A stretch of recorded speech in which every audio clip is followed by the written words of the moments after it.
Welcome back to Full Time Devils. It's me, Squawker Dave, and it is time for the Manchester Derby tactical preview. I'm excited. You're excited. We're all excited. Manchester United versus Manchester City. Pep Guardiola versus Jose Mourinho. Attack versus defence. Zlatan Ibrahimovic versus Aguero. Oh, wait. Aguero got a bit of touch of the Fellaini's. He's out the derby. Come on, the lads. Anyway, let's get to it. Let's talk about the teams. First up, Manchester City and Pep Guardiola.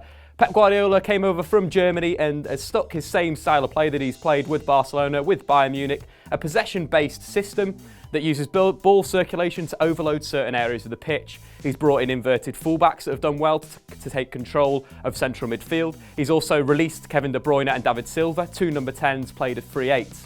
Big questions for Manchester City though. Who replaces Aguero? Iheanacho looks very, very good. He's taken his chances, limited by sub appearances, but he's been very good since he's come, scored a number of goals. Or maybe Raheem Sterling playing that false nine role, the Lionel Messi role that Guardiola used so effectively at Barcelona. I'd prefer it if Sterling played centrally. He's looked very, very good out wide, looked very tricky, looked very confident, and looked like he's got his edge back. So having him out wide instead of having him through the middle would be, advantageous for Manchester City. Through the middle, I reckon that Eric Bailly, Daley Blind will get close to him, get tight to him, and then pass him on to the midfielders, pass him on to Fellaini, pass him on to Paul Pogba, and give him a real hard time. One area of weakness of Manchester City potentially is when they're defending their own defensive third. That's where Man United could really dominate the ball and look to create chances. Against Sunderland and Stoke, City looked very, very, very wobbly when they were defending their 6-yard area with their sort of central midfielders not really knowing what to do and defensively not knowing what shape to pick up. So that's where United could really break them down if they can dominate the ball in the final third. On to Manchester United. Mourinho is back in the Premier League, and what he's given Manchester United is a winning mentality, something not seen since the days of Sir Alex Ferguson. The late goal against Hull, you saw what it meant to the players, the composure that Wayne Rooney took to providing the cross for Rashford. It was old school Manchester United, and that's what Mourinho has brought back. But also on the counter-attack, United look far more direct. They're about one touch or one pass away from scoring a number of goals on the break. You think of the Martial chance that Zlatan Ibrahimovic clipped the ball to the back post, could have been a goal. Mkhitaryan against Hull on the counter-attack. Man United are this close away from being able to break with pace, break with composure, and break with real power and intensity. But also in defence, they look a lot better, they look solid. They've forgotten about possession of the football, they've forgotten Louis van Gaal's methods, and they're defending in two banks of four, which I love to see. I love playing on the counter-attack in the big games. I think that's how you can really get somewhere playing against a possession-based team like Manchester City. Sit deep and look to hit on the counter-attack. Against Southampton, Manchester United in fact registered lower possession than Southampton in the game. Man United at 46%, Southampton at 54%. So it's a different approach for Manchester United. They're going to sit deep and they're going to look to break down the flanks and through the middle. Right, now on to the questions. We asked you on Twitter, were there any tactical questions that you wanted me to answer? Well, Dark Knight, you've got to let Manchester City have the ball. The issue with these fullbacks coming inside, it creates a number of issues for the defensive team. Firstly, if their wingers come inside and deal with the fullbacks, it does create those 1v1 situations that are part of your question.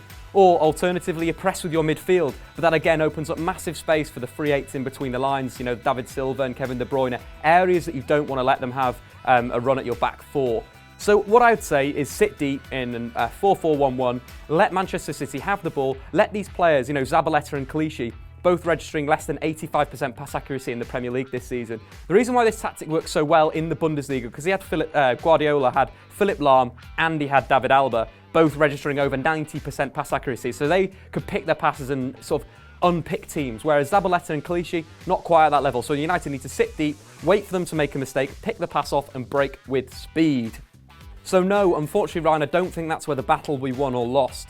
I see this as Manchester City, their midfield especially, really dominating the ball, having a lot of touches and looking to unlock a deep Manchester United defence. Again, with Manchester United's midfielders working as more shuttlers than dictating the play or playing in a playmaking role in midfield. But expect players like Paul Pogba to join the attacking quartet of four and join into that attack, into the counter-attacks. We saw last season for Juventus that Paul Pogba was so good at nicking the ball, playing a pass, but also making that forward run and getting into the final third. Against Roma last season, he played a great role, shuttler, pressed, harried, tackled, won the ball. But then 76 minutes, won the ball, nicked it, through ball, creates the only goal of the game. Dybala slides the ball past the goalkeeper, game won, 1-0. That's why I feel Man United's midfield will sit deep, nick the ball, then break. But I think in terms of where the game's going to be won and lost, it's all about the transition. It's can Manchester City deal with Man United's transition from defence to attack? So when United nick the ball in defence and they break, can City deal with the likes of Marcus Rashford, who I reckon will come on in the second half, or Anthony Martial with a very direct running style?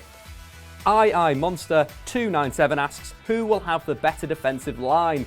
Coming into the derby for me, it's got to be Manchester United's back four. They've looked really good so far this season. Luke Shaw's looked great. Valencia's looked re-energised with Mourinho. But in terms of where the real quality is, I think it's at centre-back. For Manchester United, Bailly and Daley Blind have been phenomenal this season, controlling the forwards, coming into midfield with the ball, and really dictating the play from deep.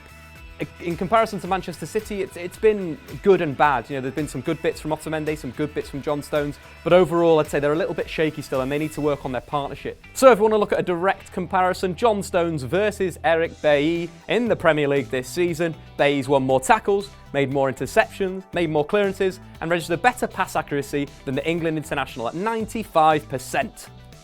Eat that, Stones. The final question of the day comes from Brandon Tan. Who is going to be more attacking in the derby, Jose or Pep Guardiola?